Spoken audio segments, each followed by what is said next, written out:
এক যে ছিল মিষ্টি ছেলে আবু বক্কর নাম, মজারে মজারে দুষ্টমিতে শেখাতো ইসলাম। বাবা মায়ের বাধ্য ছেলে, অভিযোগ কারো নাই, তাই তো তাকে আদর করে ভালোবাসে সবাই। আবু বক্করের সাথে ইসলামের পথে মজার মজার সব ইসলামিক কার্টুন পেতে আমাদের চ্যানেলটি এখনই সাবস্ক্রাইব করুন আর পাশে থাকা বেল আইকনটি প্রেস করুন। সত্যি দেখেছো যে আবু বকর আমার টিফিন চুরি করে খেয়েছে? হ্যাঁ ভাই, নিজের চোখে দেখেছি। আমি এক্ষুনি প্রিন্সিপাল স্যারের কাছে যাচ্ছি, সব বলে দেব। ছি আবু বকর, আমি ভাবতেও পারিনি তুমি এমন করবে। তাই বলে টিফিন চুরি করে খাবে? আবু বক্কর, বাবা আবু বক্কর, খাবার খাবে না? আসসালামু আলাইকুম বাবা। ওয়ালাইকুম আসসালাম মা। বাবা, তুমি ক্লাস থেকে এসে শুয়ে পড়েছো কেন? তোমার কি শরীর খারাপ? না মা, মনটা ভীষণ খারাপ। কেন বাবা? আমার আবু বক্কর বাবাটার কি হয়েছে? কোনো কি সমস্যা বাবা? মা, তুমি তো আমাকে প্রতিদিন নাস্তা বানিয়ে দাও স্কুলে, দুপুরে আমি তো সেটাই খাই। হ্যাঁ বাবা, দেই তো, তাতে কি হয়েছে? আজকে আমি টিফিন রুমে টিফিন খাচ্ছিলাম, তারপর কি বাবা? আসসালামু আলাইকুম। ওয়ালাইকুম আসসালাম। টিফিন খেতে আসতে এত দেরি হলো কেন ভাই? অঙ্ক স্যারের একটা অঙ্ক শেষ হচ্ছিল না, তাই স্যার একটু পরেই ছেড়েছেন আমাদের। ও আচ্ছা, তাড়াতাড়ি খেয়ে নাও ভাই, জোহরের নামাজের জামাত শেষ হয়ে যাবে কিন্তু। ঠিক আছে ভাই, আমাকে সাথে নামাজে নিয়ে যেও, কিন্তু আগেই যেও না আবার। আচ্ছা ভাই। আমার টিফিন কই? আমার টিফিন কোথায়? এখানেই তো রেখেছিলাম। কে খেয়েছে আমার টিফিন? আবু বক্কর ভাই, আমার টিফিন দেখেছো? এখানেই তো ছিল। আজ আমি দোকান থেকে বার্গার কিনে রেখেছিলাম। না ভাই, আমি তো তোমার টিফিন দেখিনি, আমি এসে আমার খাবার খাচ্ছি। উমায়ের, তুমি দেখেছো? এখানেই আমার টিফিন ছিল। আর এই ঘরে তো তোমরা দুজনেই শুধু ছিলে, আবু বক্কর আর তুমি। হ্যাঁ দেখেছি, একজন তোমার টিফিন খেয়েছে। কে কে আমার টিফিন চুরি করে খেয়েছে? তুমি সত্যি দেখেছো? হ্যাঁ ভাই, আমি যখন টিফিন খেতে আসছিলাম তখন দরজার ওখানে দাঁড়িয়ে দেখি আবু বক্কর তোমার টিফিন খাচ্ছে লুকিয়ে লুকিয়ে। কি বলছো এসব? ভাই তুমি মিথ্যা বলছো কেন? আমি কেন ওর টিফিন চুরি করে খাবো? আমি মিথ্যা বলছি না, সত্যি বলছি। আমি তোমাকে দেখেছি, তুমি নিজেই মিথ্যা বলছো। আমি যখন দরজায় আসি তখন দেখি তুমি ওর বার্গার লুকিয়ে লুকিয়ে খাচ্ছো। ভাই তুমি শুধু শুধু আমাকে নিয়ে মিথ্যা বলো না। আমাকে তো আমার মা খাবার বানিয়ে দিয়েছে, আমি কেন ওর খাবার খাবো ভাই? তুমি তুমি সত্যি দেখেছো? সত্যি দেখেছো যে আবু বকর আমার টিফিন চুরি করে খেয়েছে? হ্যাঁ ভাই, নিজের চোখে দেখেছি। আমি এক্ষুনি প্রিন্সিপাল স্যারের কাছে যাচ্ছি, সব বলে দেব। ছি আবু বকর, আমি ভাবতেও পারিনি তুমি এমন করবে। তাই বলে টিফিন চুরি করে খাবে? ভাই আমি এসব কিছুই জানি না। উমায়ের, তুমি শুধু শুধু আমার নামে মিথ্যা বলছো। উমায়ের, আবু বকর যে আমার টিফিন চুরি করে খেয়েছে সেটা সাক্ষী দিতে পারবে স্যারের কাছে? আমি এক্ষুনি স্যারকে নালিশ করতে যাব। হ্যাঁ ভাই পারবো, স্যার আমাকে জিজ্ঞেস করলে যা যা সত্যি সব বলে দিব। কি হয়েছে বলো। স্যার, আমি দোকান থেকে টিফিন এনেছিলাম। টিফিন করতে গিয়ে দেখি সেটা নেই, কে যেন খেয়ে ফেলেছে। ওখানেই শুধু আবু বকর আর উমায়ের ছিল। আমার টিফিন আবু বকর চুরি করে খেয়ে নিয়েছে স্যার। তোমার টিফিন যে আবু বকর খেয়েছে সেটা কি তুমি নিজে দেখেছো? না স্যার, উমায়ের বলল। ওখানে শুধু উমায়ের আর আবু বকর ছিল। উমায়ের আবু বকর টিফিন খেয়েছে এটা তুমি নিজে দেখেছো?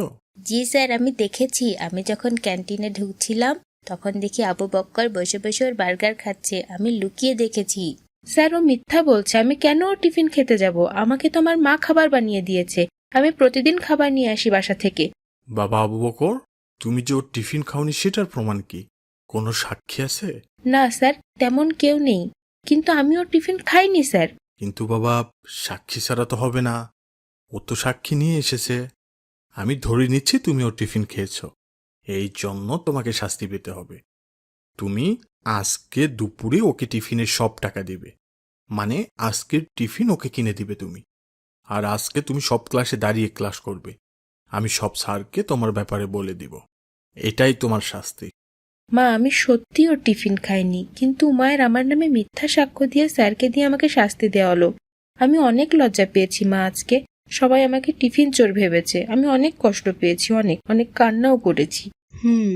ব্যাপারটা খুব খারাপ হয়েছে তোমার সাথে। নিশ্চয়ই আল্লাহ উত্তম বিচারক, উনি সব ঠিক করে দিবেন।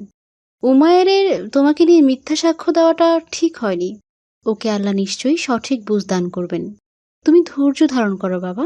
আমি অনেক কষ্ট পেয়েছি আজ, লজ্জাও পেয়েছি অনেক। কষ্ট পেও না বাবা, এসো খাবার খাও, এসো বাবা। ভাই আবু বক্কর, দাঁড়াও ভাই। আসসালামু আলাইকুম। ওয়ালাইকুম আসসালাম। ভাই কেমন আছো? আমি গতকালকের ঘটনা শুনেছি, আমার খুব খারাপ লেগেছে তোমার জন্য। আমি থাকলে তোমার হয়ে সাক্ষী দিতাম। বাদ দাও ভাই, আল্লাহ উত্তম পরিকল্পনাকারী। আমি কালকের ঘটনা আর মনে রাখতে চাই না, আল্লাহ নিশ্চয় দেখেছেন সব। একটা ঘটনা ঘটেছে ভাই, তোমার নামে যে মিথ্যা সাক্ষী দিয়েছিল ওই উমায়ের নাকি হাসপাতালে ভর্তি গতকাল থেকে।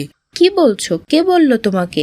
কাল নাকি স্কুল থেকে যাওয়ার সময় অনেক অসুস্থ হয়ে গিয়েছিল, তারপর সবাই মিলে হাসপাতালে নিয়ে গেছে, অবস্থা অনেক খারাপ। আমি তো এসব কিছুই জানি না ভাই, তাহলে তো ওকে দেখতে যাওয়া উচিত আমাদের। তুমি ওকে দেখতে যাবে? ওকে যে তোমার নামে মিথ্যা সাক্ষী দিয়ে তোমাকে এত অপমান করলো, তাকে তুমি দেখতে যাবে? ভাই ও হয়তো ভুল করেছে, আল্লাহ ওকে নিশ্চয়ই একদিন বুঝদান করবেন, কিন্তু আমাদের তো বন্ধু, ওর খোঁজ খবর নেওয়া, ভালো মন্দ দেখা আমাদেরও দায়িত্ব ভাই। ক্লাস শেষে চলো আমরা ওকে দেখতে যাই। আবু বক্কর তুমি অনেক ভালো ভাই, অনেক ভালো। আচ্ছা ঠিক আছে, চলো যাই। আসসালামু আলাইকুম ভাই। ওয়ালাইকুম আসসালাম ভাই। এখানে কেন ভাই? তোমাকে দেখতে এসেছি, তোমার শরীর এখন কেমন? গতকালকের থেকে কিছুটা ভালো, কিন্তু তুমি আমাকে দেখতে এলে? আমি তোমার নামে সাক্ষী দিলাম, তোমাকে সবার সামনে কত বড় অপমান করলাম, তবুও আমার অসুস্থতায় আমাকে দেখতে এসেছো ভাই? এটা তো আমাদের দায়িত্ব, তুমি তো আমাদের বন্ধু, তোমার বিপদে আমি পাশে থাকবো না ভাই? এক মুসলমান আর এক মুসলমানের ভাই, আমি তোমার ভাই হয়ে দেখতে এসেছি। ভাই আমি খুব অন্যায় করেছি তোমার সাথে। ওই দিন আমিই বার্গারটা চুরি করে খেয়েছিলাম, কিন্তু ধরা পড়ে গেলে স্যার শাস্তি দিবেন এই ভয়ে আমি তোমার নামে মিথ্যা সাক্ষী দিয়ে তোমাকে চোর বানিয়েছিলাম ভাই। এটা ঠিক হয়নি, ইসলামে কারো নামে মিথ্যা সাক্ষ্য দেওয়া মারাত্মক অপরাধ ভাই। আমি তো জানি তুমি মিথ্যা বলেছো, কিন্তু নিজেই চুরি করে খেয়েছো সেটা জানতাম না। হ্যাঁ ভাই, আমি এটা শাস্তি পাচ্ছি। ওই বার্গার চুরি করে খাওয়ার পর থেকে আমার পেট একটু একটু ব্যথা, তারপর ক্লাস থেকে বাসায় যাওয়ার পথে পেট ব্যথা আরো বেড়ে যায়। ব্যথা সহ্য করতে না পেরে হাসপাতালে ভর্তি হয়েছি। ডক্টর বলেছেন ওই খাবার থেকে ফুড পয়জনিং হয়েছে। খাবারটা বেশি ভালো ছিল না ভাই। আমার অবস্থা তো রাতে একেবারে খারাপ হয়ে গিয়েছিল।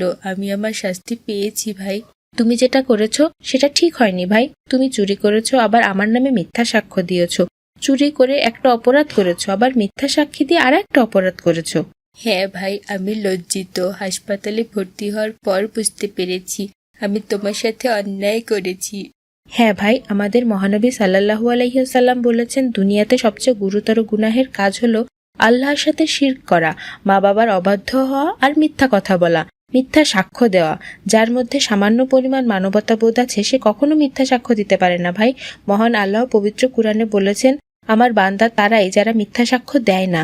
যে মিথ্যা সাক্ষ্য দেয় সে কখনো আল্লাহর বান্দা হতে পারে না। ভাই আমি অনেক বড় অন্যায় করে ফেলেছি, আমি কবিরা গুনাহ করে ফেলেছি ভাই। হ্যাঁ ভাই, পবিত্র কুরআনুল করিমে বলা হয়েছে, হে ঈমানদাররা, তোমরা আল্লাহর সন্তুষ্টি লাভের উদ্দেশ্যে নিজেদের সত্যের সাক্ষী হিসেবে প্রতিষ্ঠিত করো। যারা মিথ্যা সাক্ষ্য দেয় আখিরাতে তাদের কোনো অংশ থাকবে না। আল্লাহ তাআলা কিয়ামতের দিন তাদের দিকে তাকাবেনও না, আর তাদের গুনাহ থেকেও পবিত্র করবেন না। তাদের ভয়ানক শাস্তি দিবেন ভাই। মিথ্যা সাক্ষ্য দেওয়া একটা মারাত্মক অপরাধ। ভাই আমাকে ক্ষমা করে দাও। হে আল্লাহ, আমাকে ক্ষমা করুন। আমি সুস্থ হয়ে ক্লাসে গিয়ে সবাইকে বলবো এটা আবু বক্কর করেনি, আমি মিথ্যা বলেছিলাম। আমি স্যারকেও বলবো সব, যেন সবাই তোমাকে আর ভুল না বোঝে। ভাই আমাকে ক্ষমা করো ভাই। আমি সব ভুলে গেছি। আল্লাহ তোমাকে দ্রুত সুস্থতা দান করুন। বাবা মায়ের বাধ্য ছেলে, অভিযোগ কারো নাই। মজার তাই মজার তো সব তাকে ইসলামিক কার্টুন পেতে আদর আমাদের করে চ্যানেলটি এখনই ভালোবাসা সাবস্ক্রাইব করুন আর পাশে থাকা সবাই। বেল আইকনটি প্রেস করুন।